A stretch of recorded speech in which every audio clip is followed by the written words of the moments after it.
Bem-vindos ao Vozes que Inspiram, o podcast onde ouvimos vozes experientes e de referências das mais diversas áreas que nos inspiram a acreditar que sim, é possível viver de forma mais harmônica na nossa sociedade. Eu sou Elice e juntamente com a irmã Cecília, hoje nós vamos estar falando sobre o tema a relevância do conhecimento e engajamento político na infância, adolescência e juventude. É para conversar sobre isso. Temos o prazer de contar com a presença do vereador Igor.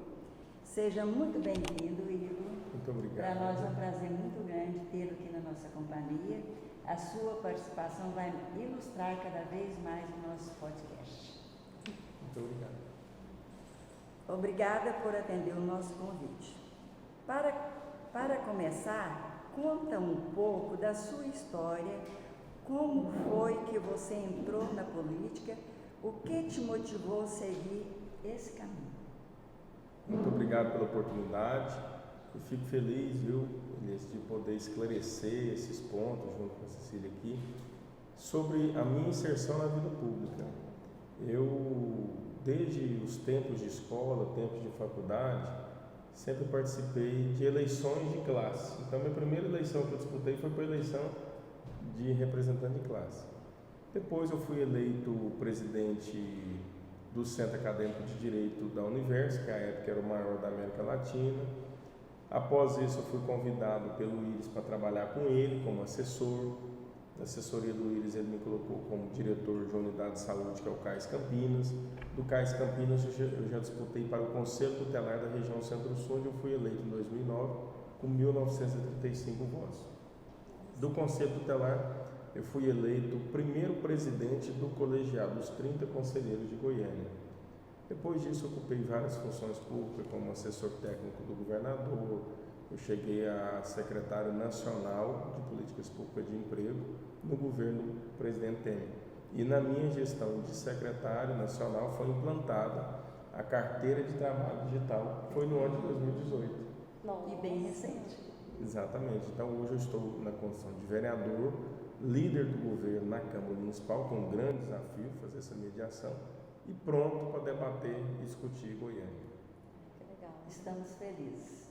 Graças a Deus o senhor está desempenhando muito bem o seu papel na política. Só uma perguntinha antes da irmã Cecília continuar. Quantos anos você tinha nessa sua primeira eleição? Como representante de classe? De classe. Foi a primeira. 17 anos. Nossa. Muito jovem. né? 17 anos de idade. Eu com 21 anos eu me formei em Direito. Eu me formei novo. Nem eu vou falar minha. Vou entrar na primeira questão. Oportunamente a gente fala, a gente vai dar um paralelo, nós vamos ter a oportunidade de conversar e a gente pode tocar nesse assunto. Vereador, na sua opinião, por que é importante que crianças e adolescentes comecem a aprender sobre a política desde cedo? Primeiro porque é o futuro nosso. São as crianças e adolescentes. Eles têm que ter esse conhecimento, têm que ter essa base. E nós temos na Câmara Municipal o Parlamento Jovem, que é justamente para poder mostrar a importância desse ensinamento e, consequentemente, desse aprendizado. Hoje, na Câmara é muito importante, conhece todo o regimento, toda a forma de trabalho, o que é feito, o que não faz na Câmara, qual que é a função do vereador. Então, isso é muito bom, muito importante. E eu, como um ex-conselheiro tutelar, vejo a importância de valorizar, principalmente a primeira infância. Perfeito. E o que muda, então, assim, na cabeça dessas crianças, desses jovens, desses adolescentes, quando eles aprendem, o que isso traz de benefícios, vamos dizer assim, imediatos e a longo prazo também? Primeiro, a política, ela define tudo, absolutamente tudo. E a pessoa que mais influencia a política é aquela que fala que não gosta de política e não participa da política. Porque ela influencia de forma negativa. Quando não participa, ela dá oportunidade para aqueles políticos que compram voto, políticos que fazem mal para a cidade, se perpetuarem no poder. Então, daí a necessidade de cada vez mais jovem ter esse despertar e esse ensinamento sobre política. Na verdade, eu também entendo assim um pouquinho, eu acho que essa aproximação do vereador com essas crianças e adolescentes vem abrir mais caminho para essas crianças, porque, na verdade, a gente ouve muitas coisas que denigrem a imagem da política. E dessa maneira, esses projetos que vem levantando, participando, essas coisas assim, isso é muito bom para as nossas crianças de hoje. Com certeza. E eu tenho um grande projeto em Goiânia, na realidade 2. É o maior projeto esportivo do estado de Goiás, que é o Passaporte para a Vitória. Hoje nós atendemos, por meio do nosso mandato, com emendas impositivas, mais de 4.000 crianças e adolescentes de 5 a 17 anos de idade, menino e menina. É um projeto esportivo onde tudo é gratuito, pagos por emenda, da uniforme, da meião, da chuteira de boa qualidade, de aula de futebol grátis. É um projeto para a inclusão. E nós temos também um projeto de ecoterapia, que é terapia com cavalo, para crianças com autismo, TDAH, pessoa com deficiência. Lá nós temos uma equipe multidisciplinar médica para poder atender com excelência, sobretudo com muito amor. Que beleza, hein? Isso nos deixa assim muito feliz, é muito gratificante para nós, e eu só tenho a agradecer, né? Porque esse trabalho de vocês para nós também é valioso. E como é que o pessoal que está assistindo, como é que eles fazem para participar desse projeto? Primeiro, do futebol, que é o Passaporte para a Vitória, tem que saber onde é que a pessoa mora para ver qual que é o núcleo mais próximo para fazer a inscrição, tudo gratuito. Agora tem os critérios, a criança tem que estar regularmente matriculada, tem que estar estudando, tem que ter boa disciplina em casa. Então é um projeto que fomenta o bom comportamento e sobretudo a disciplina. Perfeito. Vereador, você acha que ao aprenderem mais sobre a política, os jovens ficam mais preparados para tomar decisões, tanto como eleitores, quanto em outras situações da vida? Não digo nem mais preparados, né? Mas entendidos do assunto. Eles entenderem o assunto, eles vão ter uma consciência para poder orientar. E eu te digo, o pessoal fala, mas criança e adolescente não vota. Eu afirmo para vocês que votam. Porque um menino, gente, para influenciar pai e mãe, é muito forte. E o pedido de um político, ele é muito frágil. Então, o pedido de um filho, de um neto, de um sobrinho, ele é muito mais forte do que o pedido do próprio político. Daí a importância de politizar o quanto antes. Sem contar, vereador, que essa participação das crianças nesse meio é muito importante. Por que é muito importante? Porque essas crianças é que traz para o seio da família aquele amparo, aquela discussão que leva, porque muitos não têm a oportunidade de ir às urnas. Eu me lembro assim de uma certa ocasião que eu trabalhava, como havia dito para você, no cartório eleitoral, aquelas pessoas mais simplesinhas, mais humildes, lá do interior, lá da roça, não podia ir. O que nós fazíamos naquela época? A gente levava o conhecimento para aquelas crianças. E eles, por um outro lado, achavam bom, porque aquele barulhinho da máquina, né? Aquela votação ali simulada, eles aprendiam aquele conhecimento aí, e levavam para os pais, levavam para o tio, para a tia. Aí, quando era naquele dia da votação, aquelas crianças acompanhavam os pais, que às vezes podia até adentrar lá na sala de votar. Então, isso aí é muito importante também. É permitido criança entrar com os pacientes. Porque tem muitos pais que não sabem. A maioria das crianças hoje em dia entende muito mais de tecnologia do que os próprios pais. Do que os próprios. Verdade. E falando sobre esse engajamento, como você vê essa questão desse engajamento nas crianças, dos adolescentes, dos jovens hoje? Está sendo uma coisa positiva? Você está vendo um movimento nesse sentido ou não? Na realidade, existe uma frente que isso aí nós precisamos combater, que é de ensiná-los, no meu ponto de vista, o errado. Porque as escolas públicas hoje em dia, eles têm uma metodologia de trabalho muito ideológica voltada para a esquerda. Então esse é um ponto que nós precisamos combater com muita urgência, porque eu consegui, não sei se vocês me acompanham na internet, na semana passada, cancelar na Câmara Municipal uma audiência pública que foi marcada para discutir sobre crianças trans. Eu cancelei junto com o apoio de todos os parlamentares da base conservadora, mas estava agendada. Assim, tanta coisa importante para debater, tanta coisa importante para ensinar para crianças, jovens, adolescentes, e aí eles vão falar sobre algo. Eu, no meu ponto de vista... E acaba com a criança. Né? Acaba com a criança. No meu ponto de vista, não tem que discutir sexualidade com criança e para criança. Não tem que discutir. Criança é ser amada, é ser educada, é brincar, é ir para a escola, é participar do núcleo familiar. Não tem. Eu tenho uma filha de 4 anos e tenho um filho de 2. Eu vou falar o que com ele de sexo? Não tem a mínima condição. Então, o pessoal da esquerda, primeiro, eles plantam a narrativa idiota deles, com todo respeito. Eles plantam a narrativa e daqui a pouco eles trazem para a prática. Porque o que é, no meu entendimento, trans? Trans é você transformar a pessoa, mudar o sexo da pessoa. Colocar a menina para ser menina e o menino para ser menina. Inclusive, teve agora recentemente, salvo engano, no estado do Mato Grosso, um casal de lésbicas que cortou o bibiu do menino porque eles entendem que ele deve ser menina, criança. Ele teve hemorragia e veio a óbito, o menino morreu. Então, são pontos. Primeiro, a esquerda, ela prepara o terreno. Isso aí é coisa do capeta mesmo, do maligno. Não tem a menor explicação isso aí. Eu sempre falo que a esquerda nunca trouxe uma matéria positiva que viesse trazer lucro para o nosso país. Sempre arrebentou o nosso país. E eu consegui, com o apoio da nossa bancada conservadora, cancelar. Graças a Deus você conseguiu. Conseguimos. Teve 4 votos contrários para manter. Meu Deus. Eu fico encabulado com... Como é que consegue, né? Ainda... E de que forma, então, os pais, os responsáveis e professores mais voltados para essa questão da direita, né? Como é que eles podem fazer para ajudar essas crianças, os adolescentes, os jovens a ter essa mentalidade mais correta, vamos dizer assim? Primeiro, é criar política pública saudável, né? E sobretudo, inserir matérias que dignificam, que trazem bons aprendizados. Porque quando a gente não traz para eles esses bons ensinamentos, eles vão aprender coisa errada.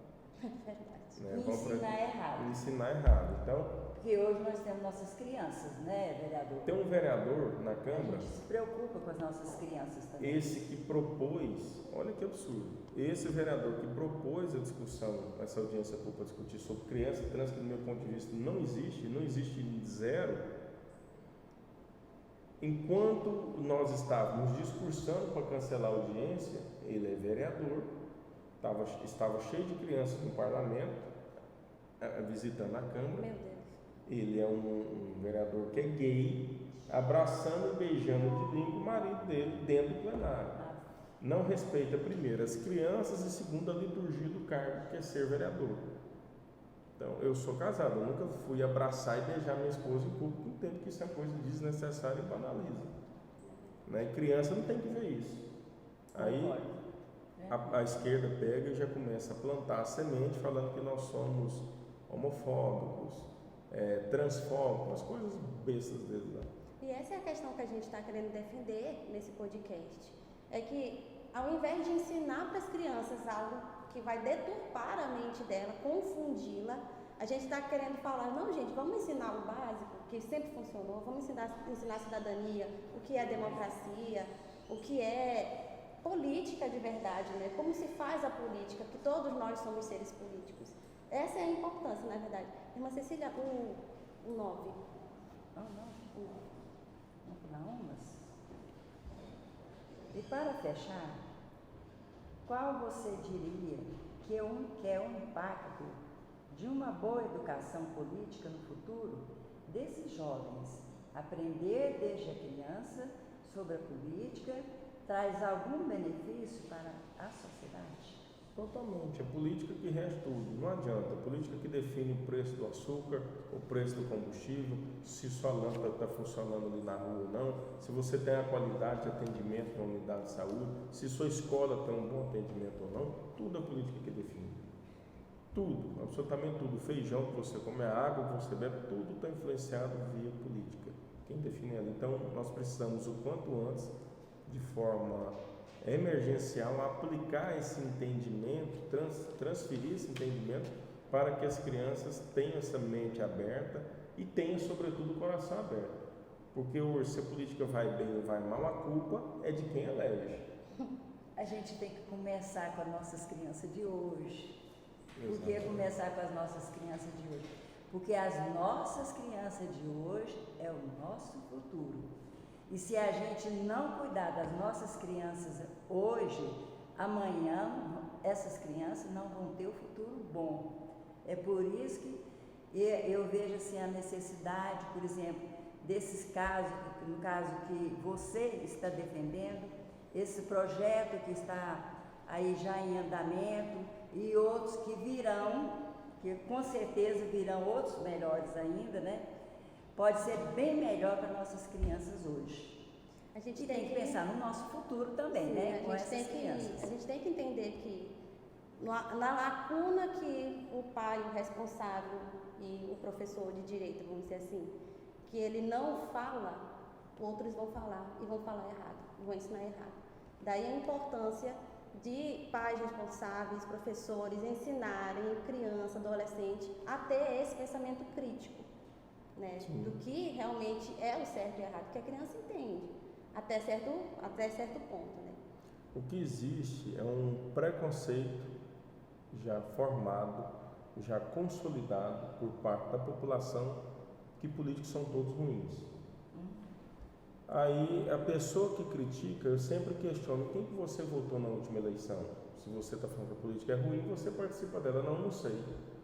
Ora, se você não sabe quem que você deu a sua procuração para te representar, cuidando da sua cidade, do seu estado, do país por 4 anos, como é que você vai criticar? Não sabe, Você, né? para criticar, você tem que saber quem você contratou. Se votou em mim, Igor, eu votei em você e entendo que você está errando nisso, nisso e naquilo. Agora, se você não sabe nem quem votou, como é que você vai criticar? E é por conta dessas pessoas que não participam ou que criticam, sem estar dentro da política, é que nós estamos vivendo tempos difíceis. Pois é, Igor. E essas pessoas aí também, adultas, que são mal conduzidas na vida, o que acontece com elas? Elas pegam e começam a falar, a despejar as coisas da cabeça deles, que eu chamo isso aí de coração duro. Aí cria uma raiva, uma coisa assim, e fala perto das crianças. Porque as crianças que têm que preservar a cabecinha delas, a imagem delas, não colocar coisas ruins na cabeça, que chama-se de plantar sementinha. Aí começa com aquela sementinha ruim, aquela criança vai crescendo, e vê um político que é bom, que é saudável, que é puro. Isso é maltratado, gente. Isso é xingalhado. Eu acho que nós não podemos fazer isso, não. A gente tem que começar dentro de casa a proteger as nossas crianças, preparar nossas crianças para o amanhã. E o papel seu, eu endosso embaixo, porque faz parte. Faz parte da minha vida isso aí, e eu gostaria que você continuasse com essas crianças. E antes de finalizar, eu faço só uma perguntinha. Para ilustrar mais o nosso projeto, o vereador Igor deseja acrescentar algo mais? Não, eu gostei da exposição, gostei da explanação, entendo que tem que ter um princípio, tem que ter um ponto de partida, e vocês estão excelentes. Nós vamos construir juntos aí uma solução para poder estar inserindo quanto antes esse aprendizado nas nossas crianças e adolescentes. Isso me deixa cada vez mais enriquecida. Muito obrigada, Igor, pela sua participação, que trouxe assim esclarecimentos, nossa, de uma riqueza assim incontestável, né? Traz esclarecimentos que a sociedade precisa hoje entender isso, né? Que quando você não se posiciona, outros vão se posicionar. Exatamente. E às vezes ao contrário daquilo que você acredita. E é nisso que a gente tem se engajado nessa série de podcasts, em trazer para a sociedade a crença de que sim, é possível a mudança acontecer, mas que exige um posicionamento, né? Então a gente é muito grato pela sua participação. A todos que estão assistindo, muito obrigada. Ainda teremos mais alguns podcasts. Compartilhem, comentem, enviem para quem está precisando ouvir essas palavras e agradecemos muito a todos que nos assistiram. Eu sou muito agradecida também. Muito obrigado pela participação. Fiquei muito feliz com a sua presença aqui, ter deixado seus afazeres lá, a sua política, né, para nos honrar, enriquecer cada vez mais, ilustrar o nosso projeto. Isso para a gente conta muito ponto. Estou muito feliz, muito obrigada, que Jesus lhe abençoe muito e qualquer hora dessa eu vou baixar lá na sua casa de novo. Vai mesmo, a senhora é muito bem-vinda, muito obrigado a todos pela oportunidade de expor e saiba que aqui tem um vereador 100% à disposição desse podcast, Vozes que Inspiram. Deus abençoe a todos. Amém.